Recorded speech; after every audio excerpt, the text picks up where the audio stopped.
What's up, everyone? Welcome back to another video. We're back in the studio today because I want to shift gears and talk about something a little bit different.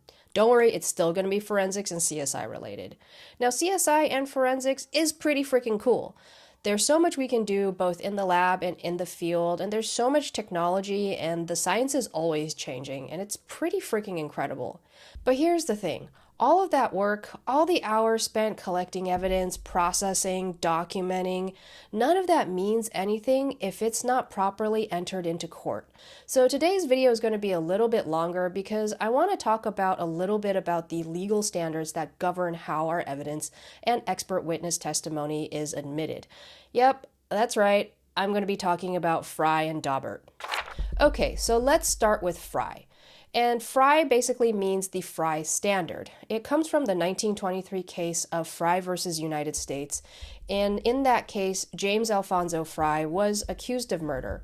Before his trial, his defense attorney wanted to introduce the results of a systolic blood pressure deception test, which was basically an early lie detector test.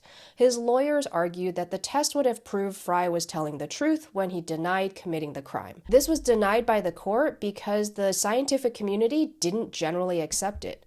This decision established what became known as the Frye standard, which basically says scientific evidence is only admissible in court if the technique or principle is generally accepted by experts in the relevant field. Sounds pretty simple, right? The idea here is that if your peers or other scientists or experts in the same field don't recognize a method as reliable, then it shouldn't be used to convict somebody. The Frye case set the foundation for how courts evaluated scientific evidence for decades to come. It emphasized consensus, meaning that only well-established, widely accepted scientific methods could be used in court. But science advanced, and eventually courts needed a better framework. In 1993, the United States Supreme Court decided on the landmark case of Daubert versus Merrill Dow Pharmaceuticals. The case involved two children, Jason Daubert and Eric Schuler, whose parents claimed that a drug called bendectin made by Merrill Dow had caused birth defects. The Daubert's expert witnesses presented studies suggesting that bendectin could be harmful. However, Merrill Dow's experts argued that the studies weren't based on solid, peer-reviewed science.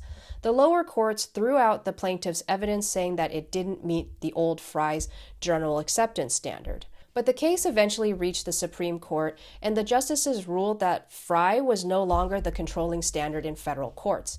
Instead, the court said judges must act as the gatekeepers to ensure expert testimony is both relevant and reliable, not just generally accepted.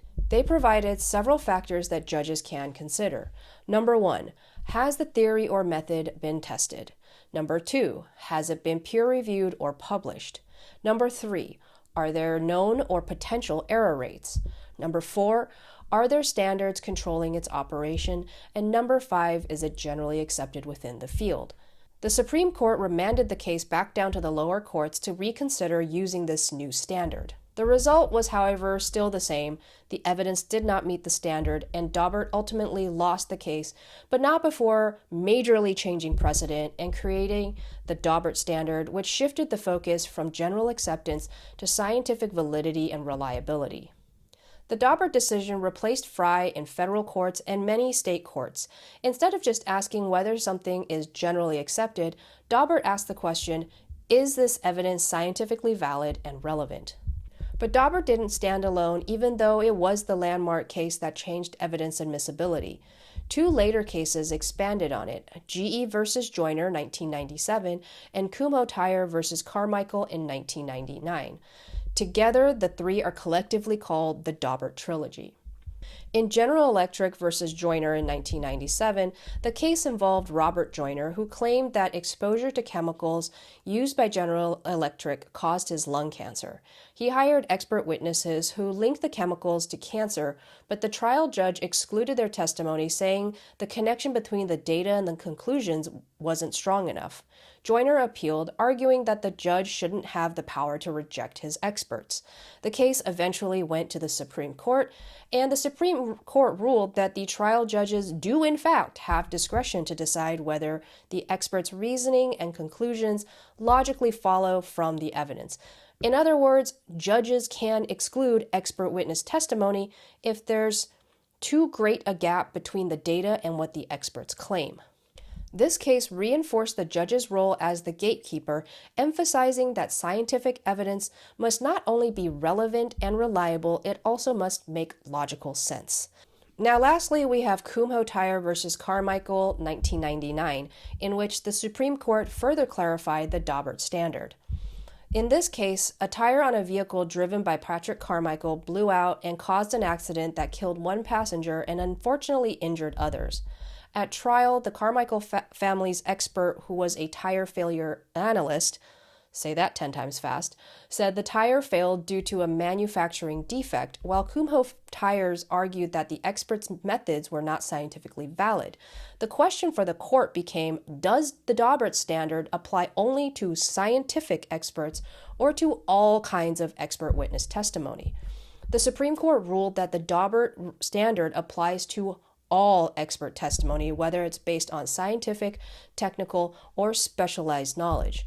This extended the Daubert standard beyond scientific experts to include technical and specialized knowledge, which means you, as a CSI or forensic examiner, falls under that umbrella.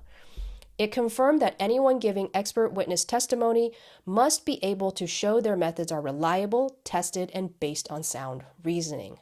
So why does this matter to us as CSIs and forensic professionals? The answer is because these standards determine whether or not your evidence makes it into court.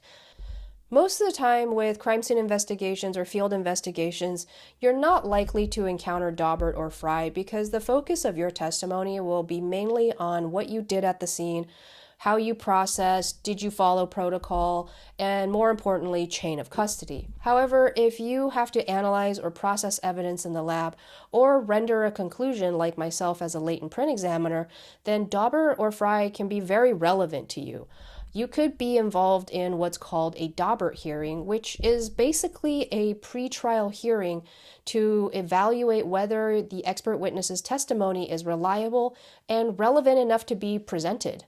During a Daubert hearing, your methods and testimony can be challenged based on your technique, whether your technique has been tested, whether it's been peer-reviewed, if there's a known error rate, if there's standards or controls that exist, whether it's generally accepted in the field. And this happens all before your evidence even gets admitted. That means you need to be able to understand the science behind your work, along with following your proper procedures and SOPs. If you can't explain why a method is valid or what its limitations are, a defense attorney can question its admissibility and your credibility as an expert witness. Alright, so that wraps it up for today's video. I hope you guys learned a little more, even though this topic can feel a little more legal than forensic.